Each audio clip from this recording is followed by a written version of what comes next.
sebagai kepala keluarga dan Mas Gibran sendiri tentu akan mengambil keputusan yang paling bijaksana.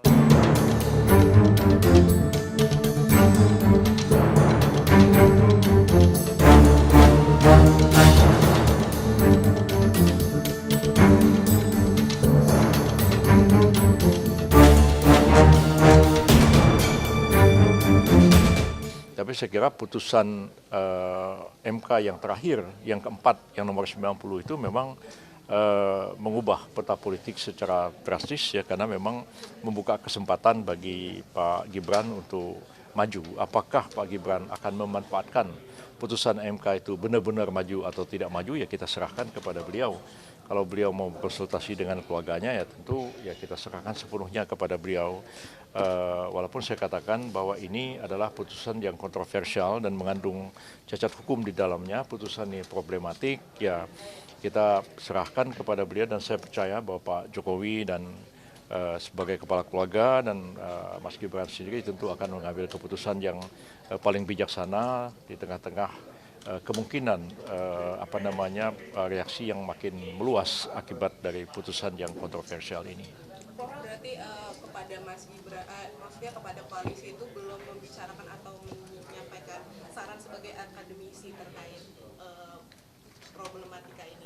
Ya, kalau sekiranya besok atau hari ini ada pertemuan dan ketua-ketua partai akan diberikan kesempatan berbicara, saya akan menyampaikan apa yang saya pikirkan hari ini. Karena memang walaupun saya ketua partai, tapi saya tidak dapat melepaskan diri saya sebagai seorang akademisi dalam berbagai disiplin ilmu, khususnya akademisi di bidang hukum tata negara.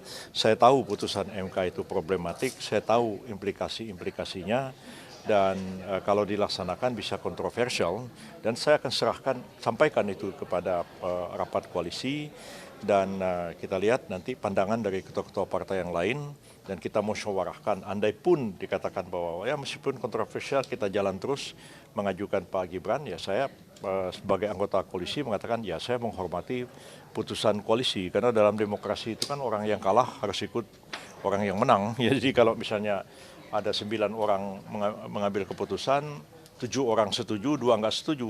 2 yang nggak setuju kan nggak boleh ngambek. 2 yang nggak setuju itu harus tunduk kepada keputusan mayoritas. Jadi saya akan seperti itu.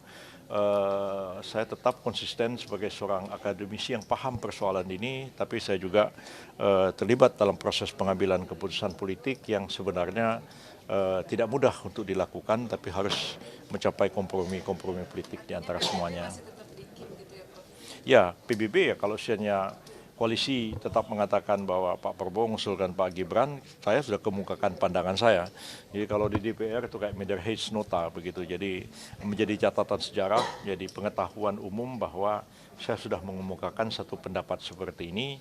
Tapi kalau misalnya mau ditempuh jalan terus, ya saya menghormati itu putusan demokratis. Tapi jangan sampai saya tidak menyampaikan apa yang saya tahu dan saya paham tentang persoalan itu. Belum tahu saya masih nunggu-nunggu juga.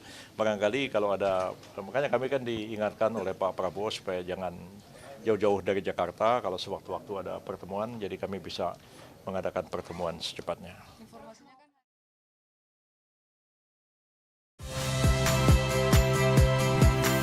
Saya Tifa Solesa. Saksikan program-program Kompas TV melalui siaran digital, pay TV, dan media streaming lainnya. Kompas TV, independen, tak percaya.